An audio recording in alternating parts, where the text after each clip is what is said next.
50 million distinct biological blueprints are currently archived in private corporate vaults, held under lock by two dominant consumer genomic giants.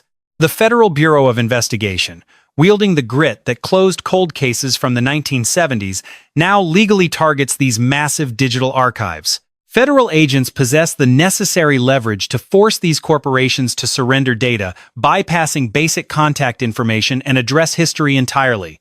They demand raw genetic code, biological fingerprints, and a complete architectural map of an individual's specific organic identity. The Golden State Killer was a predatory phantom who vanished into the suburbs for 40 years, despite murdering at least 13 innocent and helpless victims. His tally included 50 sexual assaults, systematically terrorizing 2 California regions across 2 brutal, distinct, and terrifying decades. For 40 years, police sat on physical evidence, holding crime scene DNA that remained useless because it matched no one in their government databases. The trail stayed cold until forensic genealogy rewrote the rules.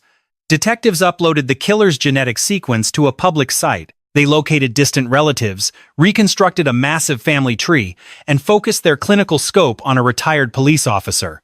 Joseph James DeAngelo was taken into custody in 2018, eventually admitting to 13 counts of first-degree murder. He died in prison in 2024. A case marked permanently unsolvable was cracked by this technology. Focus now on 2026 Tucson, Arizona, where Nancy Guthrie, an 84-year-old woman and mother of a major media personality, vanished. She has been missing since February. Investigators recovered biological material inside her home, and the Bureau is now actively involved. A singular question haunts the Arizona community. Why, with 50 million DNA profiles available in these databases, has no name emerged? Despite the Bureau's immense resources and the legal precedents already established, investigators have yet to identify a suspect. CeCe Moore recently provided the explanation, and the technical reality is far darker than anyone in this community had presumed. The silence surrounding the Guthrie investigation is not an accident, but a clinical symptom of a massive technical failure. Moore specifically identified a breakdown in the transition from biological evidence to digital forensic identification. This specific failure point is verified by the standard genomic literature and the physical realities of forensic DNA degradation. Every piece of evidence in this case points toward a suspect who remains a biological ghost in the system. The theory of the crime depends entirely on the resolution of the genetic markers recovered from the Tucson home. This remains an active federal pursuit, where the distance between a lead and a dead end is measured in microns. What follows is the clinical dissection of how a suspect remains invisible despite leaving their entire identity behind. To comprehend the obstacle Moore identified, we must first dissect the fundamental mechanics of how this specific forensic technology functions.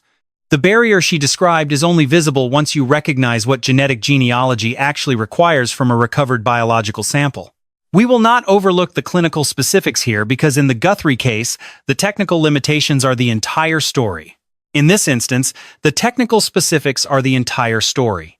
Forensic DNA history is defined by powerful tools hitting specific limitations. Every time a new forensic capability emerged, it transformed what was possible while shifting what investigators had to navigate. This Tucson investigation has reached a critical inflection point based solely on the massive data requirements of modern genetic genealogy. The tension lies in what this method requires from a sample compared to the standards of traditional forensic DNA profiling. The distinction between these two systems is massive. CeCe Moore highlighted this gap because it explains the current silence. Most true crime followers know CODIS, the FBI index that has served as the backbone of criminal identification for decades. Forensic laboratories process crime scene material to generate a short tandem repeat profile, which functions as a specific genetic map. These specific markers are then uploaded to the national system to scan for matches within the government's massive offender database. This database consists of individuals already convicted of violent crimes or those arrested in states where DNA collection is mandatory. CODIS has successfully generated millions of investigative leads since the 1990s, yet its design contains a fatal flaw. If the perpetrator has never been fingerprinted or processed by the criminal justice system, they are effectively a biological ghost. Without a prior arrest or conviction, their genetic profile simply does not exist within the Bureau's reach. They are invisible. It does not matter how pristine the evidence is. If the subject is not already in the system, CODIS fails. Genetic genealogy bypasses this by shifting the focus from the suspect to the suspect's entire living family tree. Instead of searching for a direct match, investigators now ask, does this DNA match even partially anyone related to them? Because you share massive genomic segments with parents, siblings, and cousins, the database acts as a family trap. Even a third or fourth cousin can provide the digital breadcrumbs needed to lead investigators to a suspect's door. Humans share distinct genomic segments with their biological parents and their siblings. Even distant third and fourth cousins in a database of unrelated strangers can expose a suspect's identity. Strangers sharing an ancestor with a killer are biological maps, leading investigators straight to a predator's front door. The critical detail remains. Genetic genealogy bypasses standard STR profiles entirely for more complex, invasive data. It requires a different genetic architecture altogether, a SNP profile, which stands for single nucleotide polymorphism. Pronounced SNP, this profile is built by analyzing hundreds of thousands of specific locations across a human genome. These are positions where humans vary from one another at the level of a single, isolated DNA letter. It is the exact biological profile Ancestry and 23andMe create when you mail in your saliva. This powers ethnicity estimates and matching tools. To search these databases, investigators require a specific SNP profile. This profile is extracted from crime scene DNA, uploaded, and the system begins hunting for partial matches. It flags people who share enough genetic variants with the unknown sample to suggest a direct family relationship. From those matches, a genealogist meticulously builds family trees, tracing lineages until they identify the specific individual. This identifies the person who left DNA at the scene. The framework works with clinical and undeniable precision. This method has solved hundreds of impossible cases, and it is currently being deployed for Nancy Guthrie. Something is stalling this case, and that obstacle is specific: CeCe Moore and her credentials. Moore is no peripheral figure. She is essentially the architect who built this entire forensic field. Moore is the chief genetic genealogist at Parabon Nanolabs, the firm that pioneered genealogy for law enforcement. Before joining Parabon, she spent years as a private genealogist during the early, lawless days of consumer testing. She understood what these databases could reveal about human relationships long before the first detective ever noticed. She realized that millions of ordinary people voluntarily uploading their DNA had created a massive investigative tool. To trace their own ancestry, they had inadvertently built a forensic dragnet. She began working with agencies. She applied those databases to frozen cold cases, and she has not stopped hunting since. By the time she spoke to TMZ about Nancy Guthrie, CeCe Moore had personally solved 300 cases. 300 criminal cases, including homicides and sexual assaults that had gone untouched by investigators for decades. This includes identifying nameless victims whose families spent agonizing years not knowing the fate of their loved ones. It includes catching perpetrators who believed they were safe. She now testifies in court as a lead expert. She has trained law enforcement agencies nationwide and has been involved in the country's most high-profile arrests. When CeCe Moore speaks regarding the capabilities and the hard limitations of this technology, she speaks from experience. She speaks from direct operational reality, not academic theory, nor the second-hand speculation found in research papers. She has sat at the keyboard, uploaded the profiles, and personally watched as decades-old cases finally broke open. These cases were often closed for 40 years. She is also not a woman who speaks carelessly. She does not speak recklessly regarding active investigations.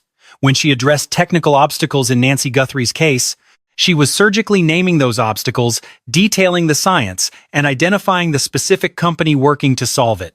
Those were deliberate strategic choices. She said exactly what she intended.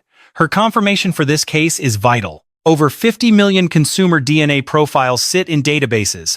The FBI has legal authority to warrant ancestry. They have authority over Ancestry and 23. Warrants will likely be served on those massive databases soon. We are forbidden from using those for genetic genealogy, despite the fact 50 million people have taken tests. The three largest corporations have effectively barred law enforcement from utilizing their databases for this purpose. Investigators have DNA from Nancy's home, but a specific technical deadlock has left that evidence completely paralyzed. That evidence hasn't hit the database. She named it, those 50 million untouchable profiles. We must discuss those 50 million profiles, because the sheer scale of this resource is critical to understand. Ancestry DNA, the genetics arm of the platform, has amassed over 25 million individual customer DNA profiles. These people paid for kits, submitted their DNA, and received ethnicity breakdowns and relative matches in return. Before its recent financial instability, 23andMe had secured approximately 14 million genetic profiles. GED matches the public opt-in database that snared the Golden State Killer. It holds several million additional profiles. Users from various platforms upload here, specifically searching for relatives across the major corporate databases. The total across these platforms is 50 million profiles minimum. Enter CeCe Moore. 50 million. That is the figure she cited in her TMZ interview. It was a calculated statement, not a guess. That number represents the massive scale of genetic data currently accessible to law enforcement through the proper legal channels. 50 million is more than a milestone. For hunting a killer, it is a functionally total network of human identification. The mechanics of genetic inheritance dictate a cold reality. You do not need an entire nation on file to track someone. You can unmask almost anyone. Data confirms that once 5% of a population is logged, the trap is set. When that small percentage uploads their code, investigators possess the theoretical power to bridge the gap to almost any relative. The invisible net of distant relatives, the third cousins you have never met, becomes a suffocatingly dense map of biological connections. That network allows for the reconstruction of almost any family tree. The United States houses roughly 330 million residents. 50 million profiles account for 15% of the country. We have shattered the threshold for total biological surveillance. If Nancy Guthrie's abductor has a single living blood relative, a brother, a daughter, or a cousin, the biological breadcrumbs exist. A simple kit sent to Ancestry or 23andMe by a second cousin creates a permanent trail to the suspect. Those major commercial platforms provide a roadmap to a name. The warrants are drafted. The legal machinery is already in motion. CeCe Moore has verified the FBI possesses the necessary authority to act. Yet, the search remains stalled by a technical wall. The bottleneck is purely scientific, rooted in the messy reality of biological evidence left behind at a violent crime scene. The public assumed that once the FBI stepped in and secured biological samples, the path to an arrest would be immediate. The logic seemed simple.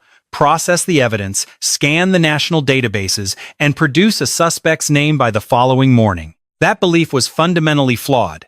The failure did not stem from police incompetence or a breakdown in the judicial system. It failed because it relied on a myth regarding the nature of the evidence recovered from the Guthrie residence. People believed the sample was clean enough for software to read. CeCe Moore dismantled that misconception with clinical precision. The biological material lifted from Guthrie's home is what forensic analysts classify as a complex mixture, a chaotic overlap of identities. This specific sample contains the genetic signatures of more than 2 individuals, creating a tangled web of biological data. Investigators likely face more than 2 unknown contributors.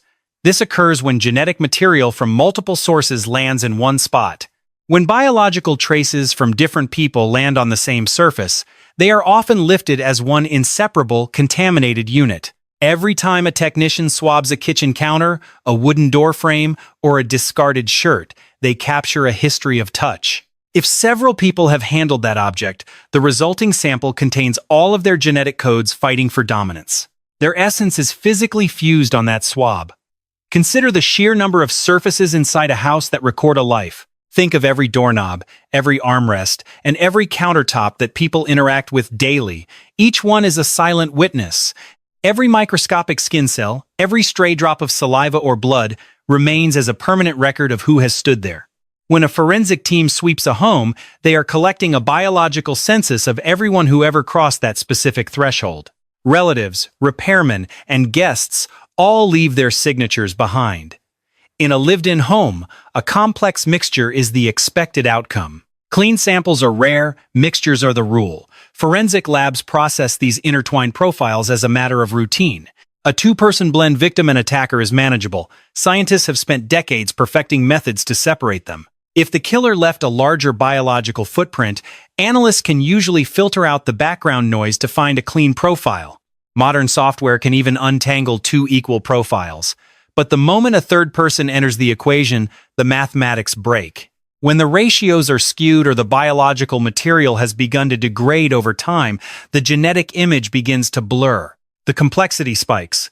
Genetic signals overlap, creating a stream of data where individual voices are lost to interference. Even advanced deconvolution algorithms cannot always parse the noise. This is the dead end known as a complex mixture. This is the wall.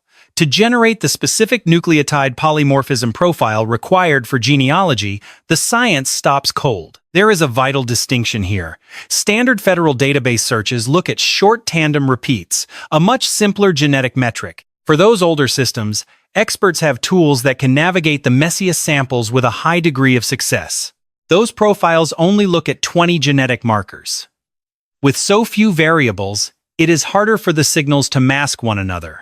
But modern genealogical profiling scans hundreds of thousands of genetic locations at once.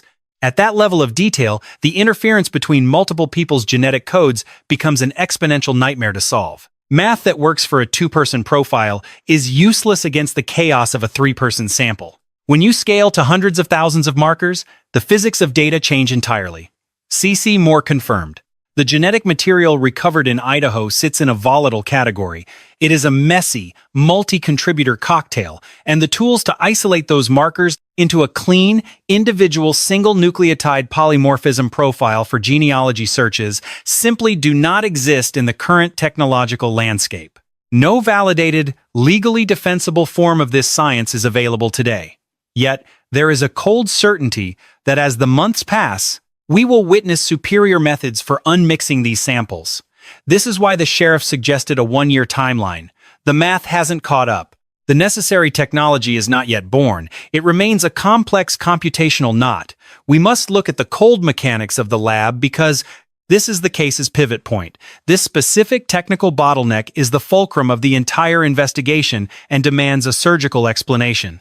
The process of deconvolution, manually stripping a combined DNA sample into its separate owners, is among the most brutal walls in modern forensic genomics.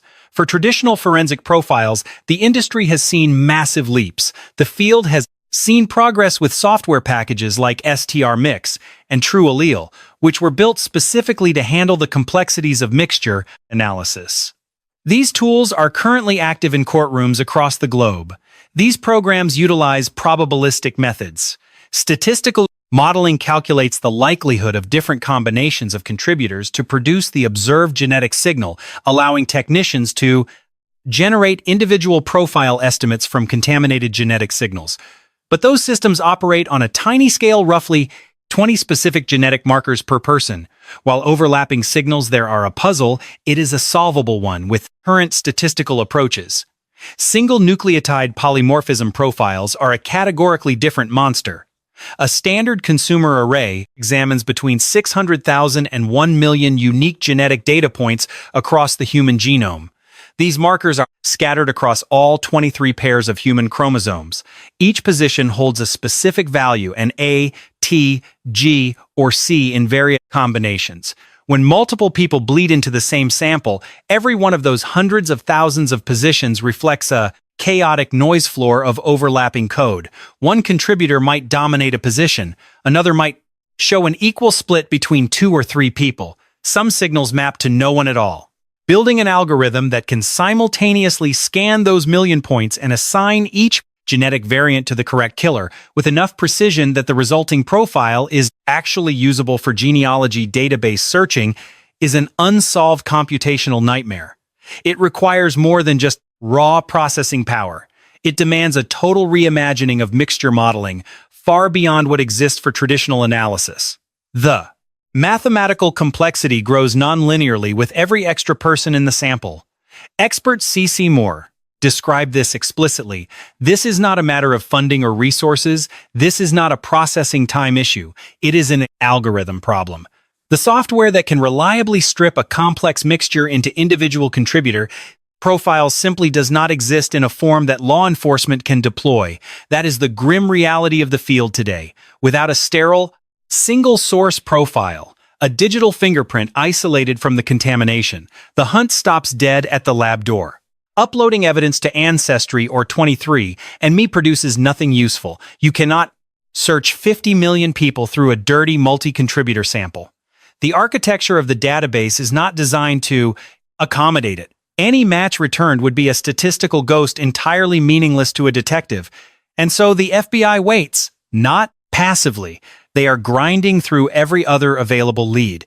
But the genetic genealogy pathway, which is potentially the fastest route to an identity, remains padlocked by this specific technical gap, the deconvolution science. CeCe Moore's interview with TMZ did not stop at the wall. It ended with something else. Entirely. And this revelation shifts the entire investigation. She confirmed that a company called Othram is actively developing software specifically engineered to solve the single nucleotide polymorphism mixture deconvolution problem. Not generally, but specifically. And I strongly suspect that is a deconvolution software package, perhaps, by the company Othram, creating those packages to offer to law enforcement. Othram is building a deconvolution algorithm capable of separating complex multi-contributor genetic mixtures into individual profiles at a level of accuracy and reliability that would be usable in active criminal investigations. And this is worth understanding in context.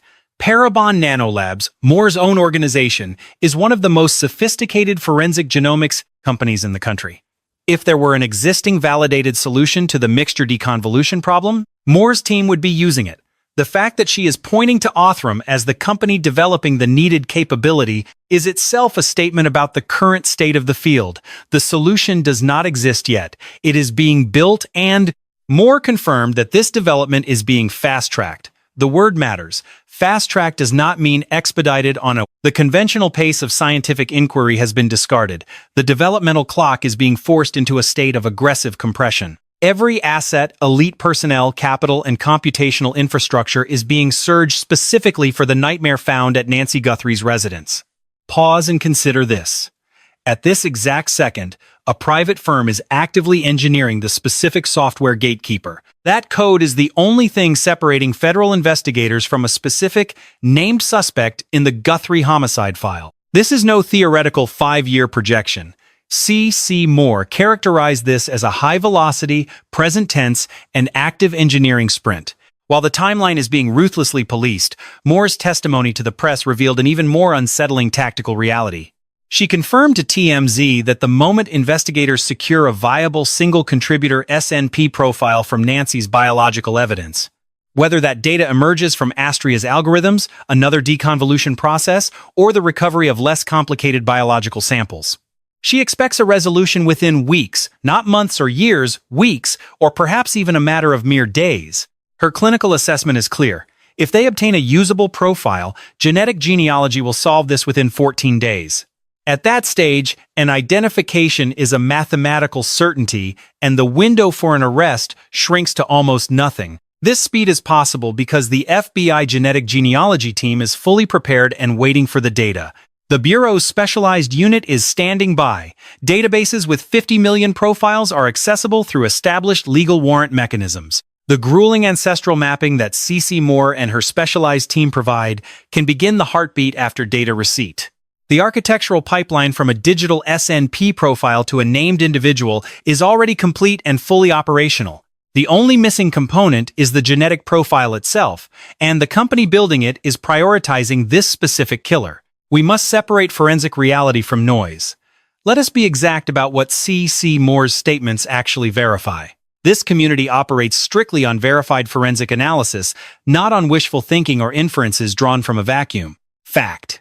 Human biological material was successfully recovered from the interior of Nancy Guthrie's home during the crime scene processing. That evidence is a complex genetic mixture which current technology cannot reliably separate into individual single-contributor profiles for testing. A private entity named Astria is currently engineering software for that exact problem, and development has been fast-tracked. If a viable signature is isolated, Moore believes a positive identification through the genealogy databases will follow within weeks. Regarding the unknowns, we do not know the total number of individuals who contributed to the DNA mixture found. We have no confirmation if investigators have already identified any contributors through other forensic means like database hits. STR analysis could still provide a match in the CODIS system, even if it cannot generate a genealogy profile. The specific timeline for the release or legal validation of Astria's new software is currently not public knowledge. It remains unclear if investigators have already engaged Astria or if they are waiting for the final software build. We cannot see parallel investigative tracks, surveillance footage, or digital footprints that may be moving toward a conclusion in secret. The sheer specificity of CeCe Moore's public statements is a diagnostic tool. She did not offer broad academic generalities. She pinpointed the exact technical barrier and named the specific private company hired to tear it down for authorities. Disclosing that level of granular detail during an active federal manhunt is never an accident. It is a signal. Moore is a seasoned expert who understands the legal gravity and investigative protocols governing these high-stakes capital cases. Her decision to broadcast these details was a calculated injection of information into the public sphere for a purpose. There is also the critical matter of what she deliberately chose not to say during her public conversation. She did not state the investigation is stalled or that lead detectives have reached a definitive dead end. She never claimed the evidence was unusable or suggested the overall investigation had been deprioritized by federal agents.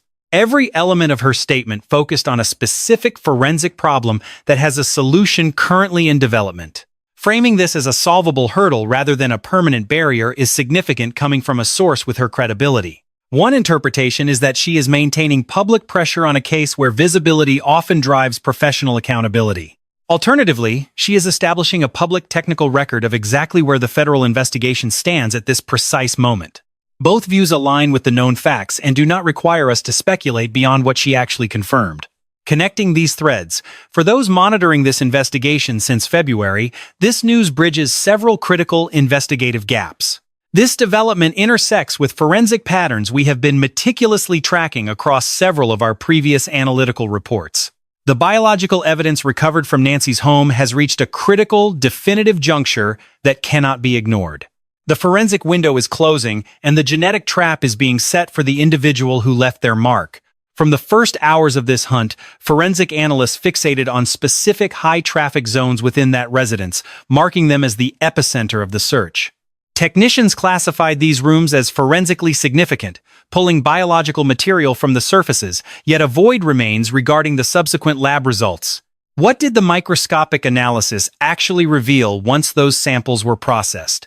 There has been a total blackout of information regarding any forward momentum. Why has the genetic evidence track reached a total standstill? That specific silence, the dead air between the collection of biological data and now. Any potential breakthrough since that collection remains one of the most haunting, unanswered variables in the entirety of the official public record. CeCe Moore provides the missing link with a clinical, technical explanation. The recovered material was indeed sequenced and analyzed in a high-security lab. The biological data is a chaotic mixture, a tangled knot of multiple contributors that current forensic software is unable to isolate with surgical precision. It is currently impossible to separate these strands for use in genetic genealogy. This is not a failure of will or investigative competence. This is the absolute threshold of modern science, where investigators have hit a wall that has not been breached at this necessary magnitude. This technical roadblock aligns with the Federal Bureau of Investigation's calculated silence regarding other evidence, including the second surveillance camera footage. We are witnessing a prolonged absence of formal updates on evidence processing, reflecting the disciplined, cautious posture maintained by federal agents. These federal units are active on the ground but remain mute when dealing with complex DNA profiles that are currently mathematically impossible to solve. In this moment, the Bureau has every reason to keep their cards hidden. Silence in a high-stakes manhunt does not equate to a cold case. It is a calculated chess move. If a technology gap exists and a solution is being engineered, the only logical play is total radio silence. The strategy is to withhold any detail that could tip off a suspect or anyone harboring vital information about the killer's movements. Agents are waiting for a specific analytical breakthrough to come online, much like the precise data harvested from the victim's internal pacemaker. The doorbell camera blackout, the contractor's background, the rear entry staging theory, and that empty neighboring house remain under the microscope. Every one of those leads is still being aggressively pursued, operating on a parallel track entirely separate from the problematic DNA evidence. A sophisticated manhunt never hinges on a single microscopic hair, yet the genetic genealogy pathway remains the ultimate high-value target. Once that data becomes usable, it offers the most direct, accelerated path to putting a name to the faceless entity behind this crime. The ultimate objective is a locked-in genetic link between the crime scene and a specific identity, filtered through 50 million private profiles. This effort is spearheaded by the most elite genetic genealogists in the country, experts who specialize in solving the supposedly unsolvable. This is not a lead the authorities will ever drop. They are guarding this biological evidence until the technology catch up to the crime. That technological shift may be imminent. There is a broader, more complex debate that always follows the use of familial DNA in investigations. This tension is felt across the highest levels of law enforcement, and this report would be incomplete without a cold, honest look at it. These massive genetic archives were never intended for police work. They were designed for individuals seeking to map their own ancestral roots. Users wanted to locate distant cousins or assess their own genetic health risks when they mailed their saliva samples to Ancestry. When people submitted their data to Ancestry or 23andMe, they were making a conscious, voluntary choice to share their most private information. They entrusted their biological code to a private corporation for personal insight. The notion that an upload could flag a family member, identifying a relative they might not even know as a prime suspect in a homicide, is a massive leap from the original agreement. The ethical friction here is intense. In the wake of the Golden State Killer's capture, GEDmatch overhauled its entire user agreement. The primary database used in that landmark case changed its rules. Police access is now strictly limited to those who have actively opted in. Every individual user must now give explicit, documented permission for law enforcement to view their data. This was a direct strike for privacy. This move significantly shrinks the pool of available targets but preserves a framework of consent. Ancestry and 23andMe are different. Both major corporations have publicly stated they will not voluntarily hand over user data to law enforcement without a binding legal mandate. However, a federal warrant changes the math entirely. No corporate privacy policy can stand against a direct order from a federal judge. CeCe Moore confirmed the Bureau frequently serves warrants to these companies, utilizing the established legal machinery to bypass standard privacy walls. The companies must comply, and the private data is surrendered. The ongoing bankruptcy of 23andMe adds a dangerous new variable. Legal experts and privacy watchdogs are on high alert. During a corporate bankruptcy, sensitive user data is treated as a liquid asset. Millions of private genetic codes are now assets that can be purchased by new owners. A formal petition has reached the court. The judge overseeing the 23andMe liquidation has been asked to enforce ironclad protections on that specific database. Advocates want strict limits on how that data is moved or exploited. The final ruling will redefine genetic privacy for the next decade. That legal battle will set the standard for years to come. But none of those high-level debates change the grim technical reality today. Whether these digital archives are legally open is a secondary problem for investigators working this specific, cold-blooded case. Legal access is a moot point if the specific deconvolved profile required to run the search still cannot be. Privacy is not a secondary concern in this investigation. It is the central nervous system of the entire case. The specific forensic tools capable of unmasking the person who took Nancy Guthrie represent a massive, dual-edged sword. The technology that grants law enforcement the power to identify a suspect simultaneously strips anonymity from every consumer DNA customer. Consider the logic behind CeCe Moore's decision to speak with TMZ. She chose a high-velocity entertainment outlet over scientific peers. She avoided academic symposiums and specialized forensic journals entirely. She bypassed law enforcement bulletins to reach the global celebrity machine. A strategic choice of that magnitude requires a cold, clinical examination of her underlying professional and psychological motivations. Nancy Guthrie commands the public's attention specifically because her family tree is tethered to a powerful and prominent television personality. The demographic tracking this disappearance overlaps almost perfectly with the entertainment-hungry audience that consumes the daily output of TMZ. Moore's granular focus on technical roadblocks suggests she was acutely aware of her audience and the specific narrative she intended. She possessed the professional standing to speak in vague generalities or keep the investigation's progress behind a curtain of silence. She could have confirmed her role and then immediately deferred all technical inquiries to the experts at the FBI. Instead, she pinpointed the exact biological mixture obstacle with the kind of surgical precision that leaves no room for ambiguity. She identified the private firm involved and projected a timeline of mere weeks for a breakthrough once the wall falls. That level of transparency is a calculated maneuver, standing in stark contrast to a standard, polite refusal to provide comment. There is a documented psychological pattern in how top-tier forensic experts communicate about active federal cases in the public eye. When an investigator volunteers intelligence beyond the basic confirmation of their involvement, they are usually signaling a specific objective.